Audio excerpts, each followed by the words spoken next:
I'm a bad motherfucker. So, speaking of Mr. Trump, as Keaton says, this is a really, really bad week for the MSNBC zombies.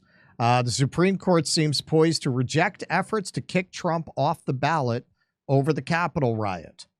The Supreme Court seems poised to reject attempts to kick former President Donald Trump off the 2024 ballot, with conservative and liberal justices in apparent agreement in a case that puts them at the heart of a presidential election. A definitive ruling for Trump, the leading Republican candidate for president, would largely end efforts in Colorado, Maine, and elsewhere to prevent his name from appearing on the ballot. Will you show the picture again real quick of those fine protesters? Oh my God, they've even got a complete, color-coordinated blue state burqas over their faces while they do this. They do. They've got their own Sharia over there. The justices could act quickly, possibly by Super Tuesday on March 5th, when Colorado, Maine, and 13 other states will hold primaries. They almost have to rule before then, really.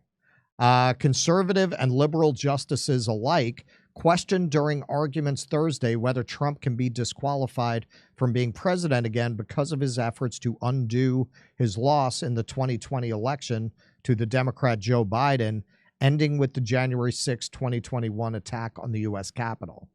Their main concern was whether Congress must act before states can invoke a constitutional provision that was adopted after the Civil War to prevent former office holders who, quote, engaged in insurrection from holding office again. Which also didn't work, by the way. There also were questions about whether the president is covered by the provision. He's not, by the way.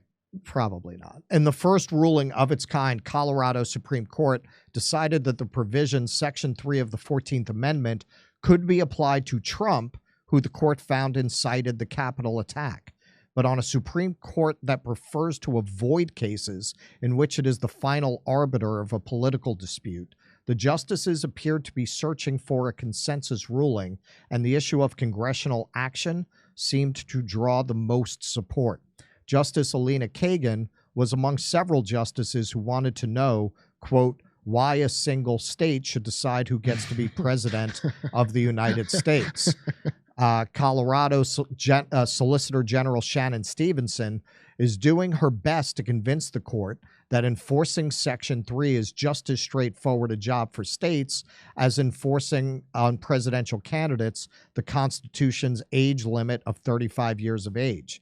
Justice Kagan contended that the 14th Amendment was designed to limit states' powers and that determining who engaged in insurrection is just more complicated and more contested and more political. Oh, than enforcing an age limit? Yeah, I'd say so. That's a pretty stupid argument.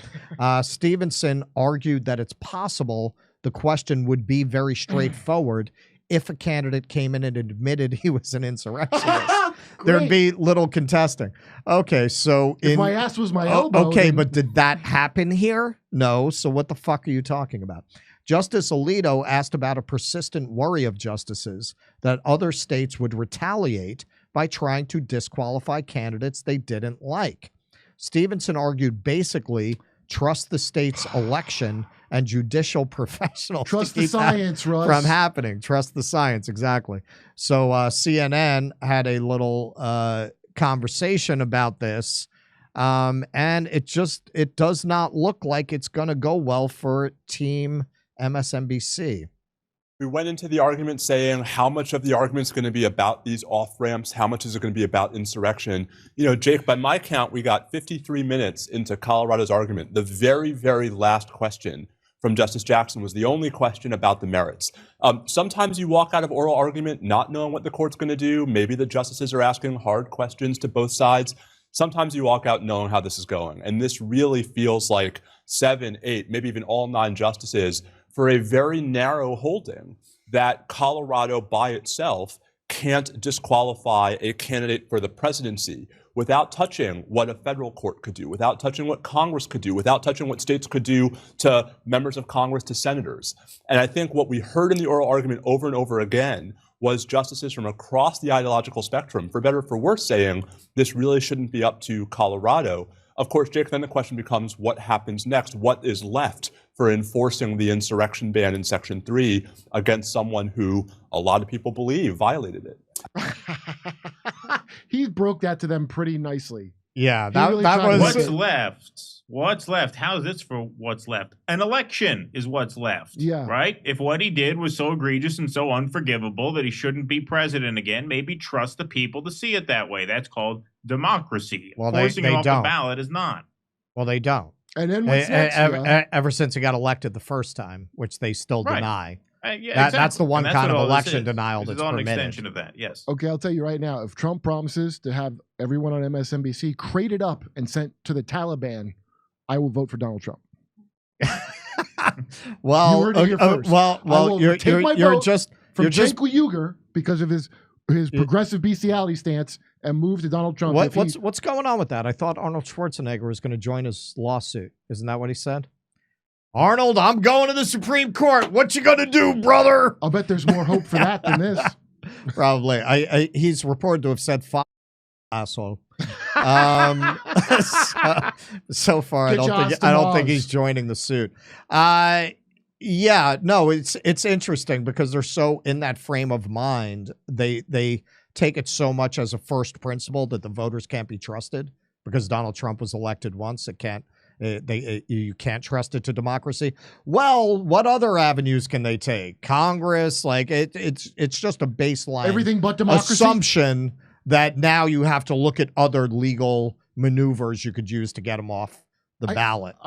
I mean, I should be like happy because I guess 20 years ago when I should have looked at these fucking scumbags the way I look at them now, I did not. So, for example, going to Iraq, which didn't even make sense on the face of it, it was as obvious not to do that as Biden is senile. But I didn't see it. Well, like, well, you got blue soap. I was Bill Maher about it. And Bill Maher wasn't being that way about it. He noticed it was stupid. Yeah, well, you know. Okay. It is funny. It is intrinsically Scott funny. Johnson. And on the Fresh Prince sitcom, Beneford, the butler, played by Ben Shapiro, we like to try to The find Fresh Prince. the Fresh Prez of DC. Oh, okay. starring Fresh Joe Press. Biden, Okay, made with got Kyle it. Dunnigan. That's often a device we use is have Ben Shapiro exclaim either Jesus, Mary, and Joseph, or he'll just like say Christian things because he's so shocked at what's happening. I agree with that that is guy. funny. That's funny. And Chris agrees. Kurt agrees with you, Scott Johnson. P. Walker, Western elites have been in full-on loot mode for a while now, buying real assets with increasingly worthless printed cash. It's wealth transfer from the unborn to the well-connected. Hey, the Golden Billion, that book, we just talked about financialization of nature yesterday, which they're still attempting to do. And I watched a debunking video of the Golden Billion, and I 100% believe in it now from the debunking. They did such a great job debunking it. Well, send us the video.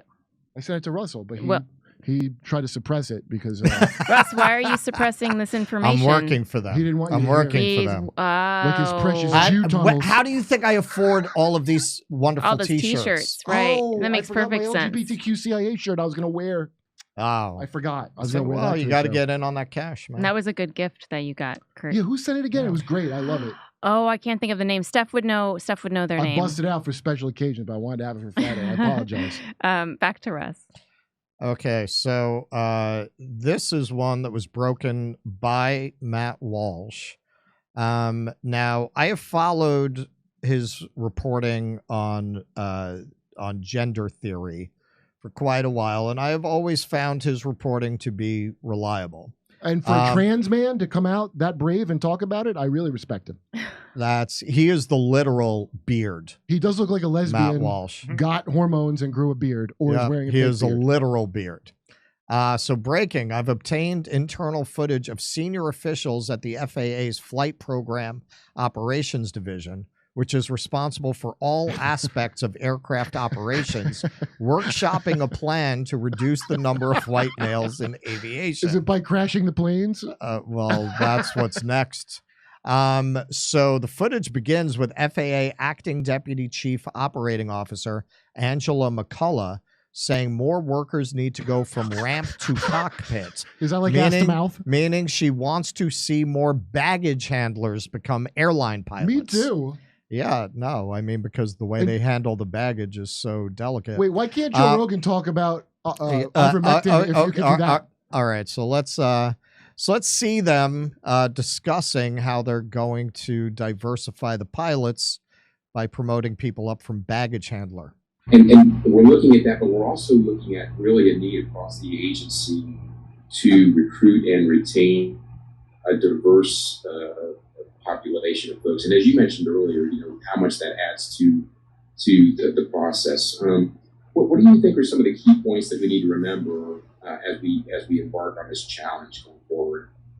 That's a pretty good question. I think one of the things we need to now is that everyone else is embarking on the same thing, right? Just across the system. So competition is going to be it's just going to be really heavy, right? So I think we need to know that. I think it's going to take some creativity. You heard Tim saying he and I had talked about, and we're going to you all is, are there opportunities for any partnerships with universities or trade schools that specialize? We kind of talked about from, ramp to cockpit. Is there some things that we would want to look at there? All right, so that's what that means. When you're talking about ramp, that's their internal lingo for baggage handlers. #1 porn search in certain parts of Pornhub, if you check their ramp to cockpit. Yes. So as the meeting goes on, McCullough declares that it's important to get a little uncomfortable. She complains that flight operations is white male dominated and tells the managers they need to talk about what the future could look like. But we need to be willing to have a conversation about kind of what's standing in our way from approaching some of these things differently than we have historically approached them, and just even the internal bias. I mean, particularly in flight ops, your whole program is very heavily male dominated. It just is, and really, it is white male dominated. Let's just say what it is, and so let's be willing. That is today what it is, and then let's talk about what could the future look like if we really had this program that was representative of the whole country, right, of the whole world. And sometimes those are challenging or difficult, or I would say people get a little bit uncomfortable talking about that. And like, hey, we're not going to make change unless we get a little bit uncomfortable. And let's be uncomfortable together, and let's do the right things and support each other moving forward.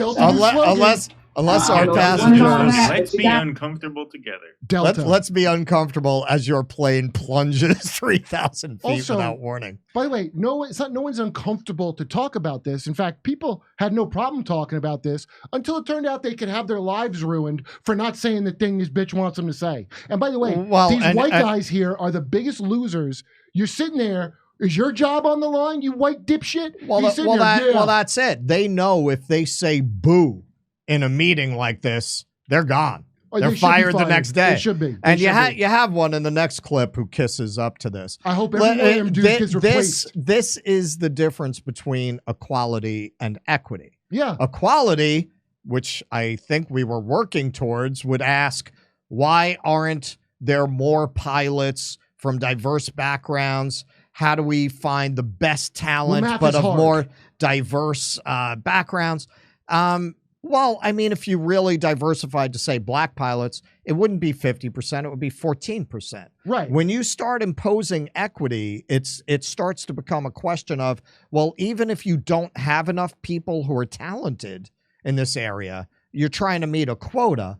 And we see what that's done to Hollywood on a much more trivial level, where they've just promoted up the chain people who are completely unqualified in order to meet a quota, and they're crashing. All these companies are losing billions of dollars. Disney most visibly, but they're all tanking that have gone in that direction. Shout out to the Clinton Foundation for helping with that, by the way. And then, you start applying this to medical schools. You start applying this to airlines. I thought it was made up. Lives are literally on the line. Russ, my mother said this to me a year ago. I'm like, that can't be a thing. Wait, it gets better. It's sir. All right. So, in keeping with what you were just saying, In response, David Will Riggins, the FAA's Vice President of Flight Program Operations, says, "That's great, honestly. Those are some words that we really need to spend some time digging through and thinking about." What Now words? that's a Uncomfortable? guy who doesn't want the mob coming for him. Watch. No, Angela, that's great. Honestly, those are some words that we really need to spend some time, I think, kind of digging through and thinking about. You bitch. All right, it doesn't end there, and honestly, this makes me nervous because I already bought the tickets because Delta comes up a lot in this. And I'm already avoiding United. Is American flyable? That's why I've been taking. Because you've got these initiatives at United, and also they have the most Boeing planes of any airline, but it's Delta too. So this footage, which is from April of 2022, is a sign of a much larger problem. Over the past few weeks, I've heard from several members of the aviation industry who tell me that DEI is endangering the public and distracting them from their work. Maybe bring it up at work too, dude. Yeah, well, they get fired. The boss? A second source, a pilot I've confirmed works at Delta, tells me that Delta has recently promoted a trans-identifying pilot who repeatedly received bad reviews from captains. According to the source, this pilot would likely not have survived probation if he weren't trans. So this is what the person told Walsh.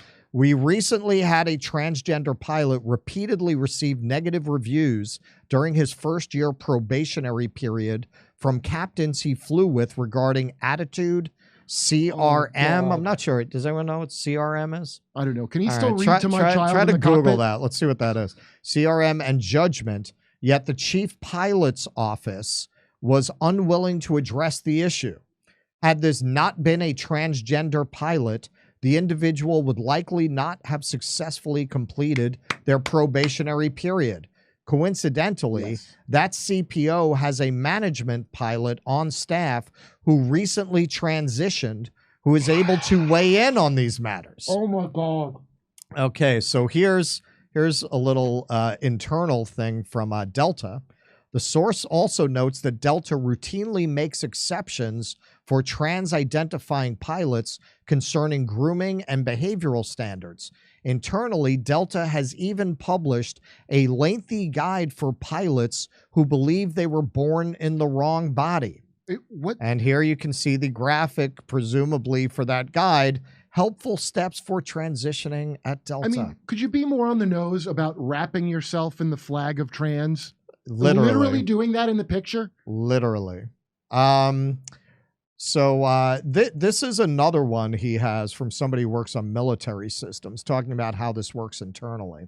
We hire college graduates with zero experience who get assigned a project and immediately start pushing this nonsense.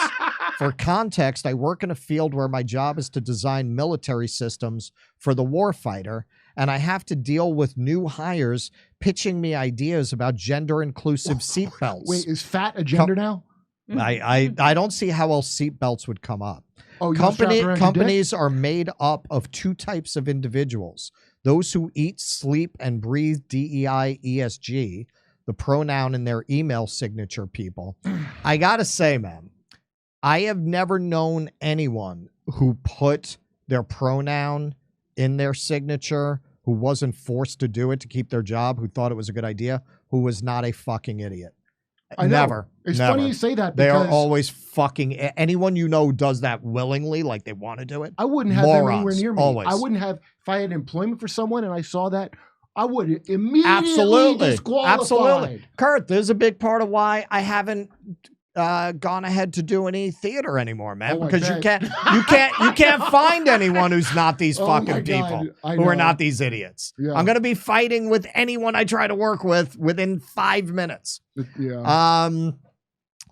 The pronoun in their email signature people. I'm not saying trans. I'm saying if you use, no. The people who put that in their it definitely says something about the person, and it's never been good in my experience. Or if you say Latinx. Yes, that too, but they don't sign like that. They don't sign. Sounds like a chemical. They don't sign Latinx. Sounds like a chemical. Which, by the way, if the Latin community wanted to be called that, I wouldn't make fun of it, but they don't. Yeah. They don't. That's the crazy part of it. When you poll them, they don't like it. I mean, I would make fun you of want them, to but talk all these people who will talk about the white savior trope I know. are gonna tell Latin people what they want to be called. Good news, guys. I cleared up that problem with your people's entire language, that it's offensive to some crap we came up with. Exactly. You know how Romance languages are gendered? Yeah, we're not okay with that. You know how the conquistadors you need to change your entire language. We're colonizing it. And by the way, I spent my pandemic vacation studying Spanish. And what's really crazy about that is, yes, the language might be gendered, but it's not connected to gendered descriptions. Oh, yeah, I know. So like vestido is a dress. It's a masculine term. So it has absolutely nothing to do with it. I know, but kind of like how movies have nothing to do with any of this shit, and they feel that that's the most important. Right. And those who keep their mouths shut and do the work. We have affirmation groups, protections, and heritage months for every single type of person except white men. If I don't have at least 2 DEI ESG meetings or trainings per week on my calendar, then the all hands town hall meetings have some sort of DEI baked into the agenda. We constantly have lunches, dinners, happy hours, movie nights, holiday celebrations, all in the name of DEI led by ESG champions, while the rest of us try to get our work done. Thank capitalism and Wall Street, listen, because that's man, who let that in. Listen. In China right now, in Russia right now, in India right now, in the global south right now, they're laughing their fucking asses off. Communist China would never in a million years have something. They don't believe in any of that stupid shit. Communist China. That should be your clue. It's not the left. The wingnuts that think they're in the left, I understand they exist. They would never have this power unless the fucks at the top of capitalism wanted them there, ruining shit for you. You know, one other major reason why this wouldn't come up in India or China is because they actually make things there. They actually do real work there. This is a problem of capitalism post-production, right? Post-industry. No, it's true. We don't do anything anymore here. Well, and so make up people great got to words. eat, right? All these PMCs with their college degrees, they have to do something for their money. They can't just do nothing. And so everybody on that Zoom call was getting paid to be there. They're all winners. That's what they do for a living. These people, they talk about gender and identity and equity and equality. And, we're going to have a conversation with the university leaders. That'll be another 3.5 weeks. I could bill for $2,000 a week. It's just make work for PMCs. That's all this stuff is. And a big reason why it's caught on is because we don't do real work anymore here. We don't make anything. We make guns. Well, this is part of the problem. And this is what I think is happening. People who get hired for these jobs at the executive level at an airline, they're coming out of these universities whose academic departments have long since been overrun by this ideology. And then they're coming out of school and they're getting jobs now. At first, it was just in the humanities. It was just in journalism. It was just in areas that were not mathematical, that were not scientific, comic books and video that were games? not very Yeah. practical, right? And it destroyed those. Yeah. But that's just a destruction of culture. The part on the wall no one watched. Now Yup. it's getting into medicine. Now it's getting into airlines where people's lives are at stake. Yeah. And you got people running around talking about how they hire the most diverse pilots instead of hiring the best pilots. Now, Illegal. It's illegal, and by the again, way. and equality of opportunity is something I think all reasonable, decent people agree on. And if you want to say, hey, people from this community are underrepresented, how can we create programs in schools and universities for them to come up? But frankly, I mean, don't a lot of these pilots, whatever their background, come out of the military, which is one of the places where you're really going to practically get that training? Correct. And as far as I know, the military does not really have a problem, given that it goes after people who are lacking in other opportunities, recruiting people of color. Yeah. So don't you have enough people of color coming up through the pipeline in the military Russ, to recruit pilots hold from? on. Like maybe, listen, I don't know. Maybe I'll tell you. within the military, they do show a preference towards white people for the pilot training programs so that the people coming out of the training are not reflective of the Air Forces as a whole. It's not that. It's but not I that. don't know. I don't know. I do know because my girlfriend's dad is a pilot, and he warned her a while before this story came out not to fly United because they were doing this DI training. And here's the issue. Number one. So you heard this even before we covered this. Yes. About United. Her dad's a pilot who was in the military. But the thing with being a pilot is those airplanes, there's a lot of math involved. You got to be real good at it. Right. So they don't give a shit about your color. You got to pass a goddamn test. Right. If you can't pass the test, you're not qualified. So their bright idea is to lower the standards of the math. Because as you know, math is racist. That was one of the things we established a couple years ago. Right. I love this. Well, did Russia do this to us? Well, and this is where you look at how decadent a society has to be, how privileged, how fat a society has to be able to indulge in ideas that are so disconnected from observable reality. That is a society who's at the very least, its ruling class, its elites, have gone so long without facing meaningful challenges to their authority and to their power that they can afford to just go off in what is clearly a completely insane approach to life, much less to running an airline. Do you want to be in the golden billion or not? Walsh says in one of his tweets, this is inevitably going to wind up killing people. It already has. And it already has. It already has. Well, I've covered a lot of the Boeing thing, and that has more to do with the financialization of Boeing as an organization. Right, but then when they would, besides the surfers they had, I guess, screw the doors on. They also have the videos of the that's also because they're lowballing. They're trying to get the cheapest. That's why they like diversity. You don't got to train the pilot, cheaper training on these planes that now don't work right because what they did with the. Then you got you don't have to pay them that much. That's why Hollywood. Well, actually, yeah. The anonymous writer who wrote that article said that was part of what it was because they prefer to hire these young people that they don't have to pay as much, and they've all been trained to think like this. You get paid an identity. So Misha looked it up. Crew resource management or cockpit resource management is a set of training procedures for use in environments where human error can have devastating effects. CRM is primarily used for improving aviation safety and focuses on interpersonal communication, leadership, and decision-making in aircraft cockpits. Well, you could see how all that would be important when you're responsible for hundreds of lives. So basically, these insiders are saying they are not holding transgender people particularly to those standards when they promote them up the chain. Oh my God. You got anything, Keaton? No, I've said about what I have. I mean, this is a low stakes issue for me. I don't fly very often. All right, Keaton, we're exactly the opposite. I'm all over the place. Keaton goes to Connecticut. He comes back with his face like a fucking grapefruit. Because he got attacked by a murderer horsefly. Yeah, he gets bit by a horsefly. So he came back when that happened. I said, well, now you're definitely not going to travel. You go out of state. You go to the next state over. Oh my God. I got to fly a lot in the next month, so I can only fly Me too, American? dude. I'm flying tomorrow. It's your axe to grind. Oh, now when I hear the pilot's voice, and that I have a Delta ticket pre-bought, not for tomorrow, but for later in the season. And I'm going to London.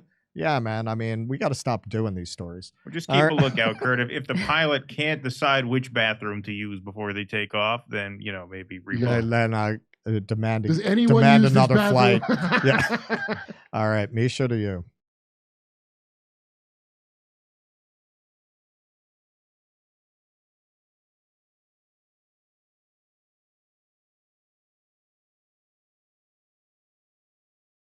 Hey, thanks for checking out our YouTube channel. Subscribe by clicking on that button down there for more AM Joy and the rest of MSNBC. And click on any of the videos right here to watch the latest interviews and highlights. And you can get more videos from MSNBC for free every day with our newsletter. Just visit